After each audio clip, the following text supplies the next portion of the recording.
हाय, कसे आहात सगळे? स्टोरी टेलर श्रद्धा या आपल्या यूट्यूब चॅनलच्या नवीन ब्लॉगमध्ये तुम्हा सगळ्यांचं पुन्हा एकदा मनापासून स्वागत आहे. तर जसं की तुम्ही मागच्या ब्लॉगमध्ये पाहिलंत, मम्मी आणि अमित कांदिवलीला जायला निघाले आणि त्यांना सी ऑफ केल्यानंतर मी आमच्या सोसायटीच्या गार्डनमध्ये वॉक घेण्यासाठी गेले होते आणि मस्त 1 तास चालल्यानंतर मी घरी आले.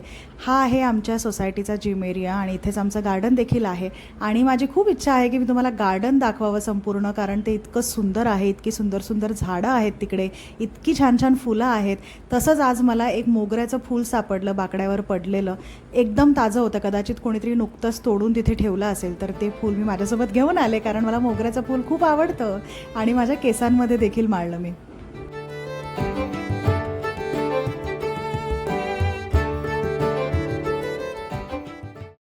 घरी आल्यानंतर मी चेंज केलं, फ्रेश झाले आणि लगेचच माझ्या सासूबाईंनी माझ्यासाठी आणलेले मसाले आणि ड्रायफ्रूट्स जागच्या जागी ठेवायला लागले. मसाल्यांच्या डब्यातले काही मसाले संपले होते, ते रिफिल केले. ड्रायफ्रूट्स बरणीमध्ये भरून ठेवले.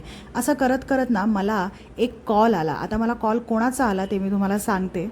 तर झालं असं की सगळे मसाले, ड्रायफ्रूट्स जागच्या जागी स्टोअर करून ठेवल्यानंतर सगळा किचन ओटा मी साफ केला, संपूर्ण किचन आवरलं आणि त्यानंतर निवांतपणे सोफ्यावर बसले होते आणि बसून असाच विचार करत होते की माझं जे दिवसभराचं लिखाणकाम राहिलं आहे ते मी कंप्लीट करेन आणि थोड्या वेळाने झोपून जाईन.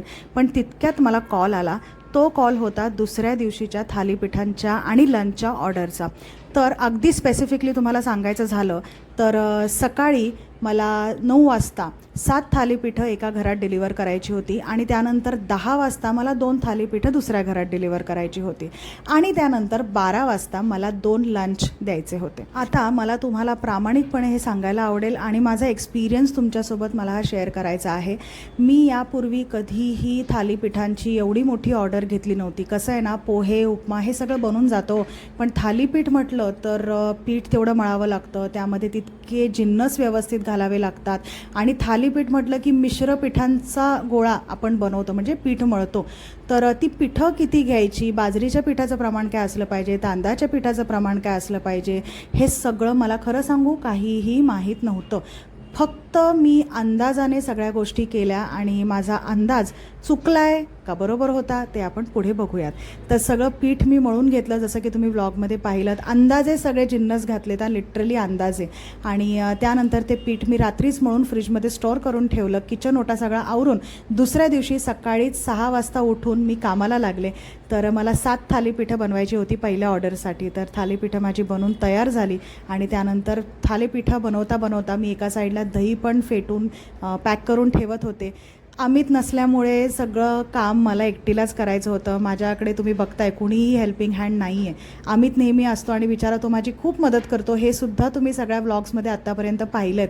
पण आज माझा हेल्पिंग हँड माझ्यासोबत नव्हता, तर मी एकटीच होते आणि तरीसुद्धा मी घाबरले नाही. मध्ये मध्ये थोडं थोडं दडपण येत होतं, असं नाही की नाही, पण तरी मी खूप अशी शांत राहत होते, काम राहत होते, सेल्फ टॉक करत होते की श्रद्धा तू सगळं नीट करशील, काही काळजी करू नको, दमादमाने सगळ्या गोष्टी कर, फार प्रेशर घेऊन करायला जाऊ नकोस.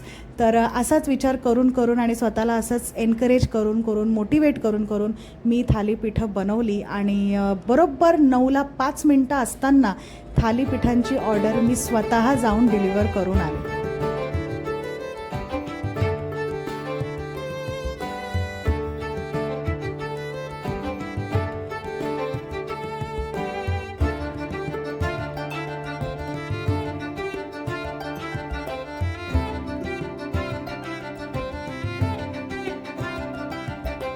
आणि ही ऑर्डर डिलिव्हर करून झाल्यानंतर घरी येऊन लगेचच मी 10 वाजताची ऑर्डर प्रिपेअर करायला सुरुवात केली. ओट्यावरती हा सगळा पसारा तसाच ठेवला होता. लगेच आल्या आल्या थालीपीठं बनवली आणि जिथे 7 थालीपीठं मी बनवली होती तिथे ही 2 मला काहीच वाटत नव्हती. एक्सपिरियन्स खरंच खूप कामाला येतो, हे मात्र मला कळलं. आणि ही थालीपीठं बनवता बनवता दुसरीकडे लगेचच माझी लंचची तयारीसुद्धा सुरू झाली होती. लंचमध्ये मला बनवायची होती सफेद वाटाण्याची उसळ, चपात्या, भात, कोशिंबीर आणि वरण. एकीकडे कुकरमध्ये सफेद वाटाणे शिजायला ठेवलेत आणि जसं की मी तुम्हाला सांगितलं होतं की थालीपीठाचं पीठ हे मी अंदाजाने मळलं होतं, घाबरत घाबरत मळलं होतं.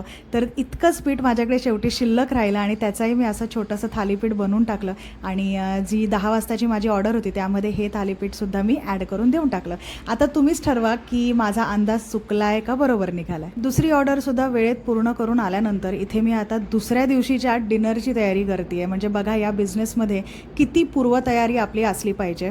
तर इथे मी मटकीला मोड आणायला ठेवलेले आहेत आणि त्यानंतर लगेचच मी पीठ मळायला घेतलं. मी तुम्हाला हे सगळं इतक्या डिटेलमध्ये का दाखवते आहे, कारण जर तुम्हालासुद्धा असा फूड बिझनेस करायचा असेल किंवा तुम्ही करत असाल तर ऑफकोर्स तुम्ही रिलेट नक्कीच करू शकाल. पण जर तुम्ही करायच्या विचारात आहात तर तुम्हाला हे सगळे अंदाज येऊ शकतात. माझ्या व्हिडिओचा तुम्हाला काहीतरी फायदा झाला पाहिजे असं मला वाटतं, म्हणून मी तुम्हाला इतक्या डिटेलमध्ये सांगत असते आणि दाखवत असते. आता मी मेंटली थोडीशी रिलॅक्स्ड होते, कारण आता मला फक्त लंच बनवायचा होता. तर लंचमध्ये पांढऱ्या वाटाण्याची उसळ बनवायची आहे.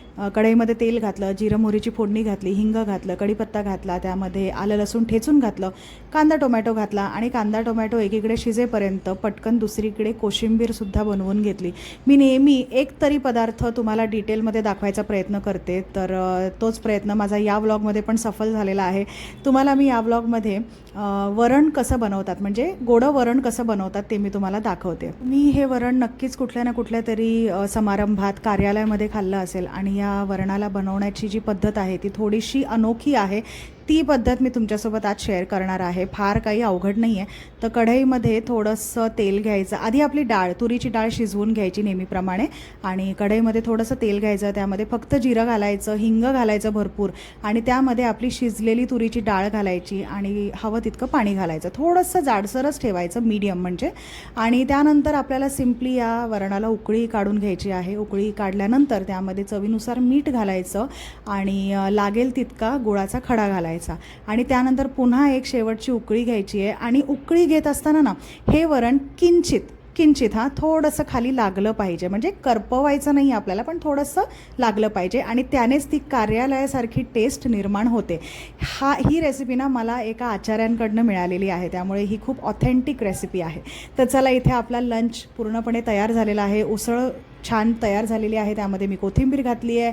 वरण आपलं कधीच तयार झालं आहे आणि त्यासोबत मी चपात्यासुद्धा करून घेतल्या आणि पटापटा सगळी ऑर्डर पॅक केली आणि आता डिलिव्हरीसाठी माझी ऑर्डर तयार आहे. आता माझी इतकी मेहनत बघितल्यानंतर तरी माझ्या चॅनलला प्लीज सबस्क्राईब करा, कारण की ऑर्डर कंप्लीट करताच मी एकीकडे व्लॉगिंगसुद्धा करत असते फक्त तुम्हाला दाखवण्यासाठी. तर चला, आता आपण भेटूयात पुढच्या व्लॉगमध्ये. तोपर्यंत तुम्ही सगळे काळजी घ्या आणि प्लीज चॅनलला सबस्क्राईब करा आणि व्हिडिओला लाईक करा. बाय.